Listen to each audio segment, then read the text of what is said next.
Hey, what's up everybody? Lawler here with some more Rocket League news. This one's a little bit different than what you guys are used to, probably by the title as you've noticed. But before we get into that, as always, make sure you guys give the video a thumbs up. Make sure to hit subscribe, turn on notifications. If you enjoyed the content, leave a comment. Let me know what you guys think.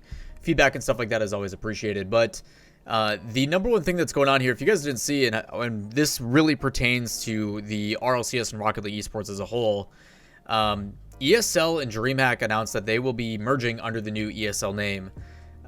There's a lot of things to pick apart from this, and I'm going to talk about initially just the article that came out from ESPN Esports, and then I'll talk about the importance of it when it comes to Rocket League specifically. So, if you guys don't know, ESL and Dreamhack, two big organizations that have been putting on productions and tournaments and conventions and stuff around the world for numerous years. ESL and Dreamhack are definitely on a larger scale and a bigger focus on like actual tournaments, but this is pretty crazy. If any of you guys have been watching esports, specifically Rocket League in the past 5 years, you should easily know who these names are.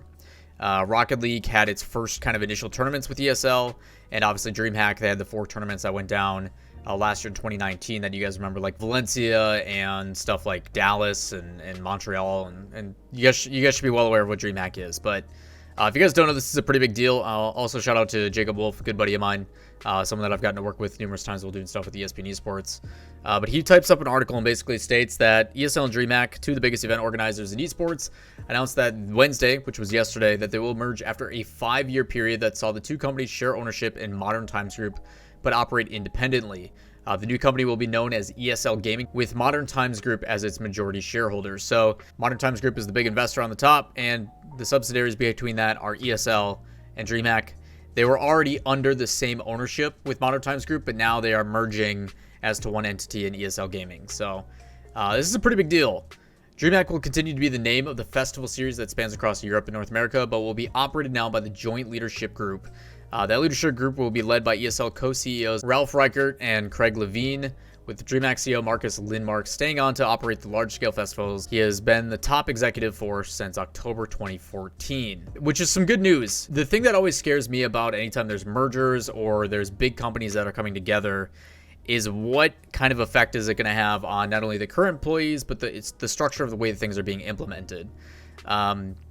That was kind of a major concern too when Epic Games ended up buying Rocket League and Psyonix, because it's like Psyonix was doing certain things a certain way for a long time, and everybody's worried about if Epic comes in and takes this acquisition, what kind of things are they going to do? Are they going to have the same effect they had on Fortnite in the way they took their approach with their esport, more of a marketing scheme, or what the situation is going to be?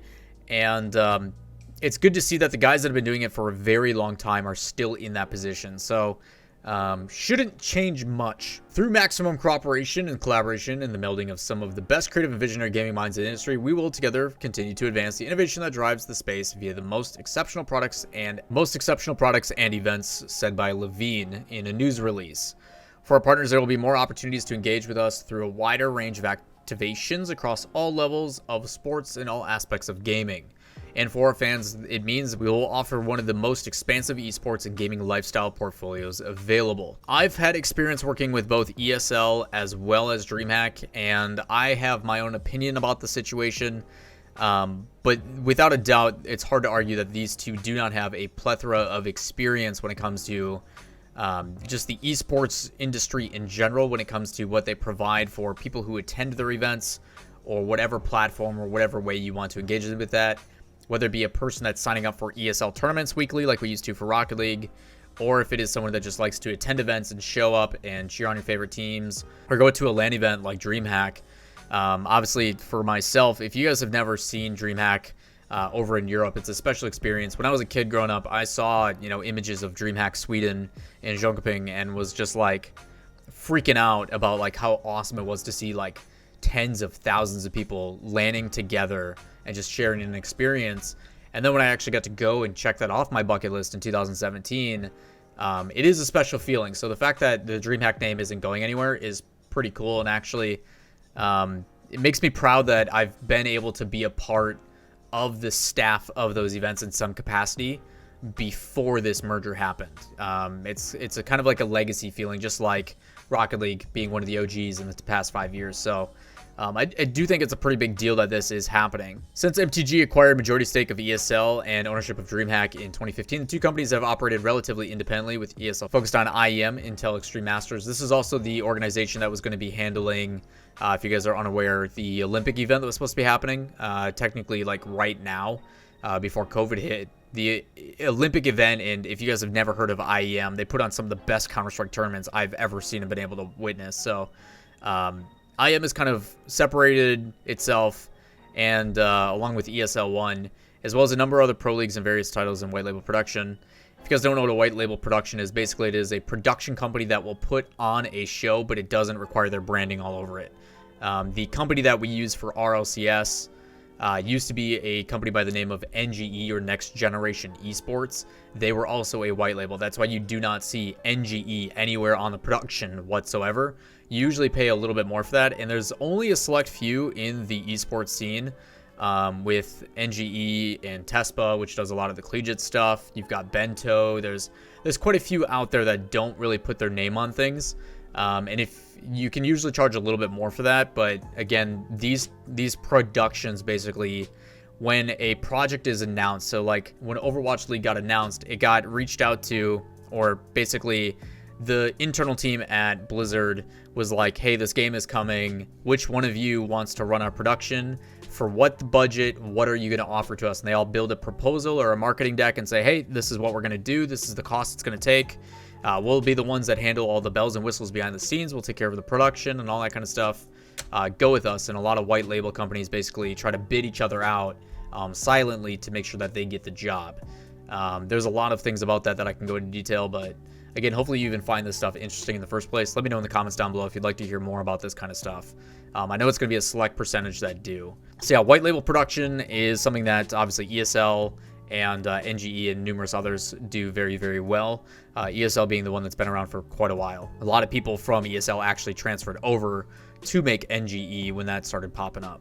In the past couple of years, the two companies have slowly started sharing more resources and leaning on one another to grow in their respective areas, which makes sense if MTG is the head of both of them. Combined, they are the largest tournament organizer in esports and one of a few major ones that are not owned by game developers and participating teams, which I think is a really big deal.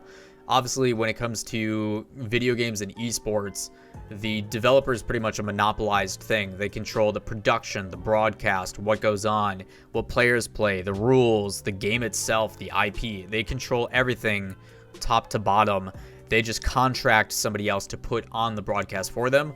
Or even more so, you know, when you get to the size of someone like Riot Games and you have the funding of stuff like Tencent, then you can bring in these other companies and just do it yourself. So again, they are and have been around for a very long time, and the fact that they're not controlled by any one developer I think is a really big deal. While neither own exclusive IP rights, intellectual property rights to any titles, ESL and DreamHack have hosted events that include CSGO, StarCraft 2, Hearthstone, Super Smash Bros., Street Fighter, Rainbow Six Siege, and others.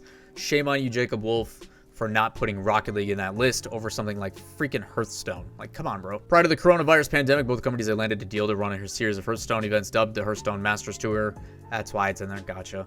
ESL struck a similar deal with Activision Blizzard for StarCraft 2 and Warcraft 3. StarCraft actually Brood Wars, the first game that I went competitive in and kind of got my competitive nature in gaming. Warcraft 3 I spent my entire middle school and high school career on, playing custom games like tower defenses and stuff. So their competitive scene and their like ladder system is still super thriving. Designing a pro tour that was supposed to include a number of offline events before events came to a halt, both ESL and DreamHack have hosted major championships for Valve in CS and Dota 2, which is pretty common. If you're going to be essentially one of the major and probably largest group of like festival convention type esports thing, you kind of have to cater to the mainstream games. It's the only way that you can stay at the forefront. So yeah, I mean, a lot of these things is just to provide backing, and this is just Jacob Wolf providing some insight into this, but more so for people that aren't involved in esports. DreamHack and obviously ESL have been putting on events for a very long time, hosting majors and everything else. What exactly does this now mean for Rocket League after I've kind of ranted my butt off? For Rocket League specifically, if you guys are unaware, DreamHack became the production partner for RLCS this season. So for RLCS X, DreamHack became the production partner, but they were still in partnership in other various aspects. ESL Australia is what runs the OCE region. But the fact that they've merged together, I think, is actually pretty beneficial because they work together hand in hand, as it's been stated in this article by Jacob already. This is something that's been kind of a partnership, and it makes sense when you have stuff like MTG and Modern Times Group operating originally independently, but still having MTG as the majority shareholder in these anyway. I think it's kind of nice that they're just saying, like, yeah, you guys know we've been working together for a while, but let's just combine forces and make this stuff happen. So for Rocket League specifically, again, it does kind of put the emphasis on what they've been trying to accomplish. When you have a partnership like this that dates back all the way to the early 2010s, you are seeing a lot of experience that is coming and should allow Psyonix/Epic to really work on some pretty cool stuff. Obviously, this is me being a little bit optimistic, and it's all, you know, post-COVID situation, but once the pandemic gets out of the way, you may see some different adjustments to how we handle the regional events and the way that majors work and what kind of tournament series, because if they were looking to do stuff with like Hearthstone and stuff anyway, as it's mentioned here, what they could have done for Rocket League and the way that this circuit style system works could not only make it a mainstay, but also make it super accessible for people around the world.